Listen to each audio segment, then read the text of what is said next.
দেখো বোর্ডে যে অঙ্কগুলো দেখতে পাচ্ছ এগুলো অনুপাত সমানুপাতের মোস্ট ইম্পর্টেন্ট কিছু প্রশ্ন। কেননা এই প্রশ্নগুলো বিগত বছরে বিভিন্ন সরকারি চাকরির পরীক্ষায় বারে বারে ঘুরে ফিরে এসেছে। তো আজকের ভিডিওতে এই প্রশ্নগুলোর সমাধান খুব সহজ পদ্ধতিতে আমি তোমাদের সামনে তুলে ধরব। তো হ্যালো বন্ধুরা, আমার ইউটিউব চ্যানেলে সবাইকে স্বাগত জানাই। দেখো শুরু করছি আজকের অনুপাত সমানুপাতের মোস্ট ইম্পর্টেন্ট কিছু প্রশ্ন তোমাদের সামনে তুলে ধরছি। দেখো প্রথম যে প্রশ্নটি কি বলা হয়েছে, এ 30% সমান বি এর 0.25 সমান সি এর 1/5 হলে A/B/C কত, এটা বার করতে বলেছে। তো ভীষণই সহজ অঙ্ক এবং ভীষণ গুরুত্বপূর্ণ, বারবারে বলছি ভীষণ গুরুত্বপূর্ণ প্রশ্ন। তো দেখো এখানে আমরা এই যে এ এর 30% দেখতে পাচ্ছি, এ এর 30% এটা বলা আছে, তাই না? তারপর সমান বলেছে কি বি এর 0.25 সমান সি এর 1/5। তো এই যে এ এর 30% মানে কি বলতো, এটা মানে হচ্ছে এ ইন্টু 30/100, তাই না? পার্সেন্টেজ উঠলে কি হয়, 100 দিয়ে ভাগ হয়। সমান কি এটা বি এর মানে বি ইন্টু এটা 0.25 আছে, তার মানে কি দশমিকের জন্য একটা 1 আর দশমিকের ডান দিকে দুটো সংখ্যা আছে তাই দুটো শূন্য, সমান সি এর 1/5 মানে সি ইন্টু 1/5 হলো। এবার কি বলেছে A/B/C, দেখো আমি লিখে নিলাম A/B/C। কি করব, ABC কি করব, এখানে দেখো এই যে শূন্য শূন্য কেটে দিলাম, 25 দিয়ে কাটি, 4 25 100, তার মানে 1/4 এরকম, এখানে 3/10। তো এবারে কি করব, এবারে আমরা যেটা করব এই জায়গাটায় মনে রাখতে হবে যে এ ইন্টু 3/10 আছে, আমরা উল্টো করে মানগুলোকে বসাবো, মানে এর জায়গায় বসাবো 3/10 আছে, উল্টো করে বসালে হবে 10/3 ইস্টু বি এর জায়গায় কত আছে 1/4, উল্টো করে বসালে কত হবে 4/1 ইস্টু সি এর জায়গায় কত আছে সি ইন্টু 1/5, উল্টো করে বসালে কত হবে 5/1। এবারে এখানে দেখছি কি এখানে 3 এখানে 1 এখানে 1, যাই হোক এখানে 3 আছে মানে কি ভগ্নাংশে থেকে গেছে। তো অনুপাতের এই অঙ্কগুলোতে ভগ্নাংশে রাখা যাবে না, যার জন্য পূর্ণ সংখ্যায় নিয়ে যাওয়ার জন্য কি করতে হয়, এই যে নিচে যে সংখ্যাগুলো আছে তাদের লসাগু করতে হয়। তো এখানে 3 1 1 এর লসাগু কত হবে 3ই হবে, তাই কি করব 3 দিয়ে গুণ করে দেব যে লসাগুটা হবে, তাহলে 3 দিয়ে গুণ, 4/1 গুণ 3 ইস্টু 5/1 গুণ 3, এই 3 কেটে গেল, তাহলে কত থাকছে 10 ইস্টু 3 4 কত 12 ইস্টু 3 5 কত 15। এটাই হলো অ্যান্সার। নিশ্চয়ই বুঝতে পেরেছো তোমরা। আচ্ছা এবারে আমরা পরের প্রশ্নে চলে যাই।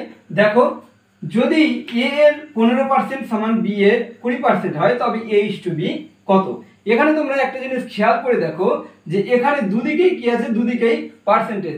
যদি এরকম থাকে একদম আমরা ডাইরেক্ট লিখবো A/B সমান কি, এখানে উল্টো করে লিখে দেব, এখানে এ এর কত পার্সেন্ট আছে 15% আর এখানে বি এর 20%।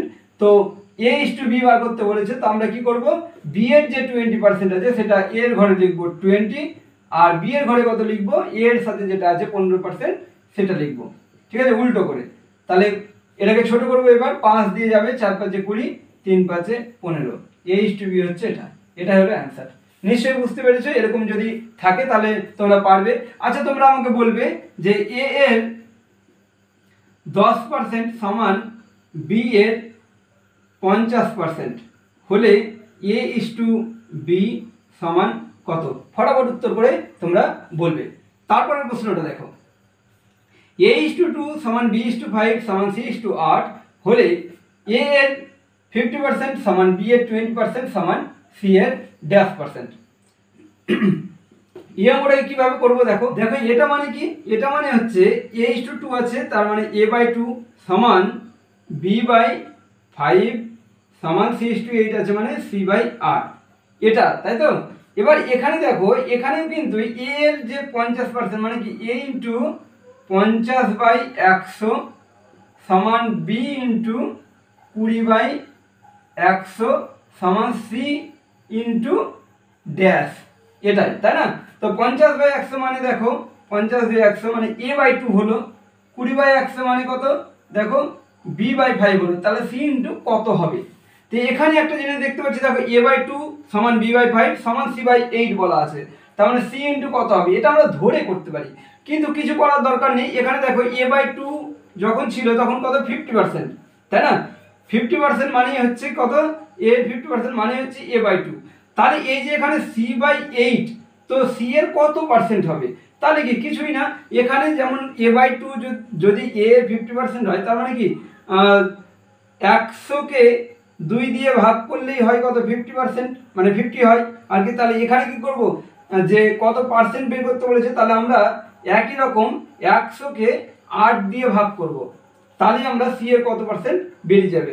100কে 8 দিয়ে যদি ভাগ করি, তাহলে দেখো 4 25 100, 4 2 8, 25/2 সমান কত 12.1/2%। তাহলে সি এর কত হবে, সি এর হবে হচ্ছে 12.1/2%, এরকম।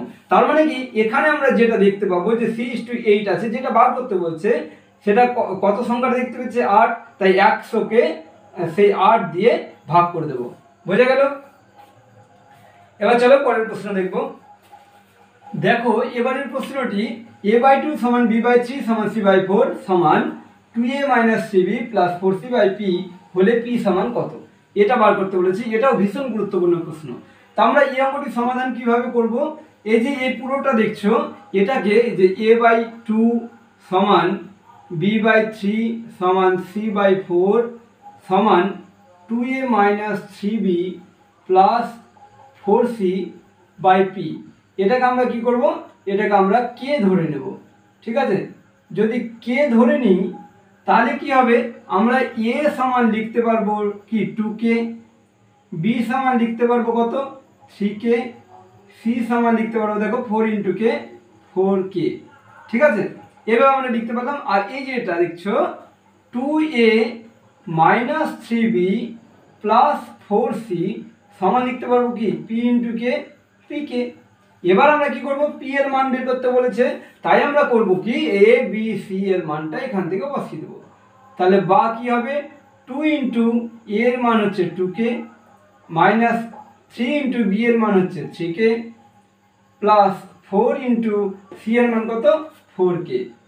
তাহলে কত হবে, সমান হচ্ছে pk আছে pk রাখলাম, বা 2 দিয়ে কত 4k মাইনাস 3 3 কত 9k প্লাস 4 4 কত 16k সমান কত pk। ঠিক আছে, বা দেখো 16 আর 4 4k আর প্লাস 16k কত 20k, pk থেকে 9k বাদ কত হবে, 20k থেকে 9k বাদ দিলে হবে 11k সমান কত pk। কে কে উভয় দিকে কাটা, তাহলে কত হচ্ছে, বা p সমান থাকছে কত 11। এটা হচ্ছে অ্যান্সার, p এর অ্যান্সার। তো আমার ভিডিও যদি ভালো লাগে তাহলে অবশ্যই ভিডিওটিতে একটা লাইক করবে এবং কমেন্ট করবে। তোমরা কমেন্ট করলে আমি আরও ভিডিও তৈরি করার উৎসাহ পাবো। আর যদি তোমরা চ্যানেলে নতুন হও তাহলে অবশ্যই চ্যানেলটি সাবস্ক্রাইব করে পাশে থাকা বেল আইকন প্রেস করে দেওয়ার অনুরোধ রইল। তো এখনকার মতো এই পর্যন্তই, দেখা হচ্ছে পরবর্তী ভিডিওতে। Thank you so much.